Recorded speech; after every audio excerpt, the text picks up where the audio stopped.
Et si l'Assemblée nationale n'était pas ce que vous pensez?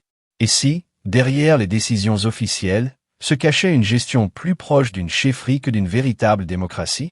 Dans cette vidéo, Aimé Sadio fait des révélations fortes. Il dénonce un système où le pouvoir reste concentré et où certains postes auraient été attribués dans un cercle restreint. Mais ce n'est pas tout. Ce que beaucoup prennent pour une purge serait en réalité une simple régularisation. Alors, sommes-nous face à un vrai changement ou à une continuité déguisée? Like la vidéo, abonne-toi et active les notifications pour ne pas rater nos prochaines vidéos. Le président Dato est là avec un cahier de charge précis. Parce que connaissant un peu l'homme Biya, le président, il n'aurait pas accepté ni toléré que ce qui se passe s'il n'avait pas donné son accord. Ça veut dire que l'Assemblée nationale était complètement pourrie. Et l'Assemblée nationale, c'est un peu le reflet de ce que le système au Cameroun il est. C'est un peu le reflet de ce que toute la gouvernance au Cameroun elle est. Tout le monde savait qu'à l'Assemblée nationale, M. Kavaï avait une façon un peu cavalière de gérer les choses. D'abord, M. Kavaï est un chef supérieur qui pensait que l'Assemblée nationale, c'est devenu son village ou sa chefferie. M. Kavaï se fait introniser à l'Assemblée nationale, qui est le palais du peuple. Alors, c'est un scandale que nous autres, on a décrié, mais c'est passé comme lettre à la poste parce qu'au Cameroun, on tolère certaines choses à certaines personnes parce qu'elles seraient soit amies de Biya, soit partenaires de Biya de longue date. Ce qui se passe à l'Assemblée nationale, nous disons merci. Je dis merci au président Biya de ce qui se passe à l'Assemblée nationale. Et pourquoi? Kavaï Ege, l'ancien président de l'Assemblée nationale, député, est justiciable, comme tout le monde. On nous a dit que 70% des personnels de l'Assemblée nationale seraient ses fils, ses petits-fils, ses neveux, ses nièces, c'est tout ce que vous voulez, les beaux-fils, les beaux-frères, tout ce que vous voulez. Ce n'est pas une chefferie. Soyons quand même un peu sérieux. On est dans une république. On est dans une république qui serait une démocratie. Mais est-ce que c'est pour la question des véhicules? Est-ce que si son fils, son poste lui autorise d'avoir un véhicule de service, on doit retirer le véhicule parce que son papa n'est pas... Je serais arrivé à ça justement. J'aurais dit, si maintenant les enfants Kavaï ou toutes les personnes proches de M. Kavaï avaient des postes à l'Assemblée qui méritaient un véhicule administratif, maintenant il y a une catégorie de véhicules administratifs aussi pour une catégorie de... M. Ndato est quand même vice-président depuis 13 ans.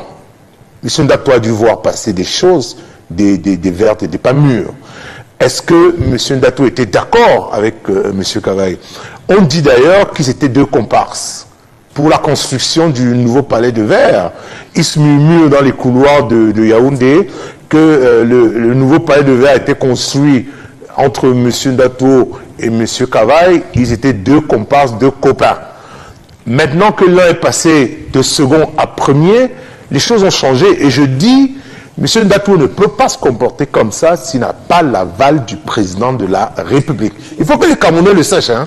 Ça veut dire que le président Biya a décidé de mettre de l'ordre dans cette institution. Et pour une fois, je dis merci au président de la République. Parce que l'Assemblée nationale était devenue pire que la cour du roi Péto. On ne peut pas être président d'une institution aussi forte. On ne peut pas avoir été deuxième personnalité du Cameroun pendant près de 25 ans. Et aujourd'hui, quand on nous enlève de ce poste, on se met à se battre pour des véhicules administratifs ou des véhicules qui appartiennent au peuple. C'est notre agent qui achète ces véhicules. Donc du coup, je pense que sur ce plan, M. Kavaï a complètement échoué. Le président Biya a vécu la déchéance psychiatrique de M. Kavaï ces derniers temps, qui en plein discours nous parle de jeunes qui doivent boire le bili-bili, qui nous raconte...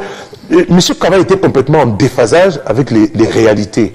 M. Kavaï se lève, il dit celui-ci, je suis avec lui tous les matins, c'est mon je sais pas, son directeur de cabinet, un directeur de cabinet qui se permet de dire on a arraché les postes à gauche, on a arraché les postes à droite.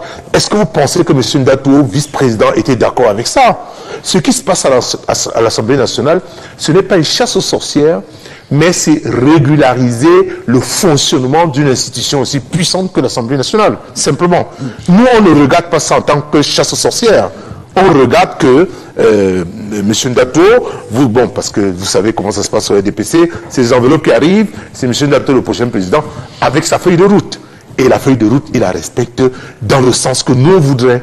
Et on voudrait que toutes les institutions au Cameroun soient gérées de cette façon. Finances, santé, économie, toutes les institutions, l'armée, la police, la gendarmerie, qu'enfin, on ait des personnalités qui viennent en mission pour laver, pour balayer et pour nettoyer.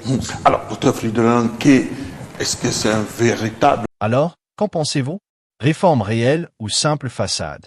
Donne ton avis en commentaire, c'est important. Si cette analyse t'a intéressé, laisse un like.